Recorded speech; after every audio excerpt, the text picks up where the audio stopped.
రాష్ట్రాన్ని అభివృద్ధి పథంలో నడిపించడమే లక్ష్యంగా కూటమి ప్రభుత్వం అడుగులు వేస్తోందని గనులు, భూగర్భ వనరులు, ఎక్సైజ్ శాఖ మంత్రి కొల్లు రవీంద్ర అన్నారు. విజయవాడ భారతీనగర్ 3వ లైన్లో సీసీ రోడ్డు నిర్మాణానికి శంకుస్థాపన చేశారు.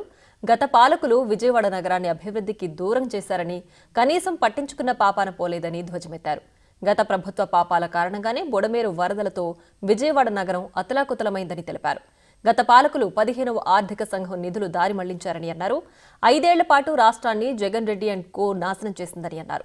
సంక్రాంతి నాటికి గుంతల రహిత రాష్ట్రం లక్ష్యంగా అడుగులు వేస్తున్నామని అన్నారు కొల్లు రవీంద్ర. త్వరలోనే ఇళ్ల నిర్మాణాలకు కూడా శ్రీకారం చుట్టబోతున్నామని తెలిపారు.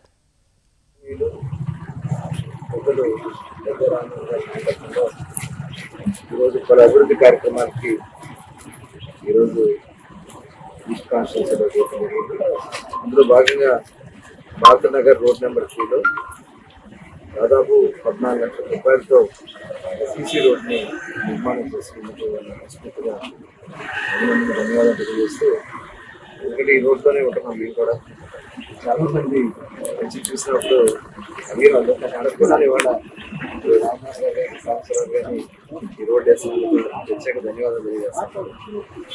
ఇవాళ చూస్తే విజయవాడ మహానగరాన్ని రాష్ట్ర గవర్నమెంట్ తీవ్రంగా వాటి నిర్లక్ష్యం చేశారు.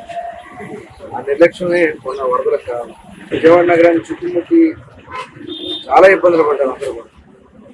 కానీ ముఖ్యమంత్రి చంద్రబాబు నాయుడు గారు దాదాపు 12 రోజుల పైన ఇక్కడే ఉండి, వినాయక చవితికి కూడా వెళ్లకుండా, ఆయన ఇంటికి వెళ్లకుండా ఇక్కడే ఉండి సాధారణ స్థితికి వచ్చే వరకు కూడా గతంలో ఎప్పుడు ఇవ్వనంత ప్యాకేజ్ కూడా ఇచ్చి సామాన్యులు ఎవరు కూడా బాధపడకూడదు అని చెప్పి నిలబడి చేసినటువంటి చంద్రబాబు నాయుడు గారు చెప్పొచ్చు.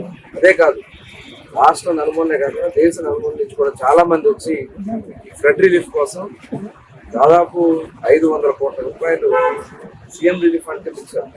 వరద నిధి అంటే గతంలో ఎప్పుడు లేదు చరిత్ర. అటువంటి నాయకత్వం మనకు ఇవాళ రాష్ట్ర వ్యాప్తంగా 5 సంవత్సరాలు మున్సిపాలిటీకి 1 పైసా లేదు. 15th ఫైనాన్స్ ఫండ్స్ వాళ్ళే దోచేసుకున్నారు, వేరే వాటికి మళ్ళీ ఇచ్చేశారు. ఒక రోడ్ వేసిన పాపం లేదు, ఒక ట్రైన్ వేసిన పాపం లేదు. 5 సంవత్సరాలు అసలు ఎవరు కూడా అడ్రస్ లేకుండా